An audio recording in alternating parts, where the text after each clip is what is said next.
ഒരു എലിയെ പിടിച്ച് കൂട്ടിലിട്ട് 2 കുപ്പികളിൽ വെള്ളം നൽകുന്നു. ഒന്ന് ശുദ്ധമായ പച്ചവെള്ളവും രണ്ടാമത്തത് ഡ്രഗ്സ് മിക്സ് ചെയ്ത വെള്ളവും. എല്ലാ സമയത്തും ഈ എലി ഡ്രഗ്സ് മിക്സ് ചെയ്തിട്ടുള്ള വെള്ളം തന്നെ കണ്ടിന്യൂസ് ആയി കുടിച്ച് അവസാനം അതിന്റെ ജീവൻ നഷ്ടപ്പെടുന്നു. ഇതായിരുന്നു അഡിക്ഷനെ കുറിച്ച് അതുവരെ ഉണ്ടായിരുന്നിട്ടുള്ള ഒരു പഠനം. ആൻഡ് ഈ പഠനം തെളിയിക്കുന്നത് മറ്റൊന്നുമല്ല, ഡ്രഗ്സ് എല്ലാം തന്നെ പ്രതിരോധിക്കാൻ പറ്റാത്ത വിധം അഡിക്റ്റീവാണ്. അങ്ങനെ ഇരിക്കുമ്പോഴാണ് 1970കളുടെ അവസാനം കനേഡിയൻ സൈക്കോളജിസ്റ്റായ പ്രൊഫസർ ബ്രൂസ് കെ അലക്സാണ്ടർ ഇതിനെ ചോദ്യം ചെയ്യുന്നത്. എലിയെ കൂട്ടിലിട്ട് ഇങ്ങനെ ഒരു പരീക്ഷണം നടത്തിയാൽ അതെങ്ങനെ ശരിയാകും? നമുക്കതുകൊണ്ട് ഈ പരീക്ഷണം കൂട്ടിലല്ല, ഒരു പാർക്കിൽ വെച്ചാണ് നടത്തേണ്ടത്. അതായിരുന്നു പ്രൊഫസറുടെ നിർദ്ദേശം.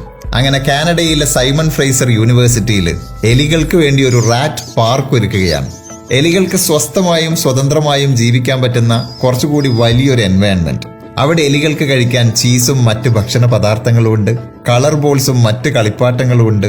എലികൾക്ക് സ്വൈര്യ വിഹാരം നടത്താനുള്ള സ്പേസ് ഉണ്ട്, ഉല്ലസിച്ച് അർമാദിക്കാൻ പറ്റുന്ന ടണലുകളുണ്ട്. ആൻഡ് മോസ്റ്റ് ഇമ്പോർട്ടന്റ്ലി, സൗഹൃദം സ്ഥാപിക്കാൻ മറ്റെലികളും ഉണ്ട്. ആ പാർക്കിലേക്കാണ് 2 ബോട്ടിൽ വെള്ളവുമായിട്ട് പ്രൊഫസർ എത്തുന്നത്. ഒന്ന് ശുദ്ധമായ പച്ചവെള്ളവും മറ്റേത് മോർഫിൻ എന്ന ഡ്രഗ് മിക്സ് ചെയ്ത വെള്ളവും. ആ പരീക്ഷണത്തിന്റെ റിസൾട്ട് എന്തായിരുന്നെന്നറിയോ?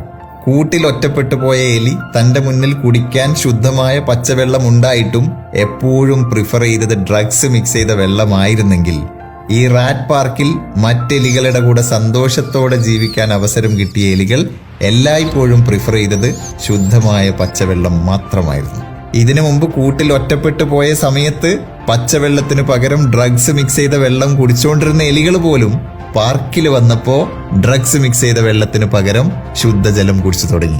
അഡിക്ഷന്റെ കാരണം ലഹരി പദാർത്ഥങ്ങളല്ല, അത് ഒരുവൻ അകപ്പെട്ടിരിക്കുന്ന കൂടാണ്. സ്നേഹത്തോടെയും സന്തോഷത്തോടെയും ജീവിക്കാൻ സാധിച്ചപ്പോൾ ലഹരി ഉപേക്ഷിച്ച എലികളെ പോലെ തന്നെയാണ് മനുഷ്യരും. സന്തോഷത്തോടെ മറ്റുള്ളവരുമായി കണക്റ്റഡായി ജീവിക്കാൻ കഴിയാതെ വരുമ്പോഴാണ് മനുഷ്യൻ പലതരത്തിലുള്ള ലഹരികൾ തേടിപ്പോകുന്നത്. അഡിക്ഷന്റെ വിപരീതം സ്വബോധമല്ല, അത് കണക്ഷനാണ്.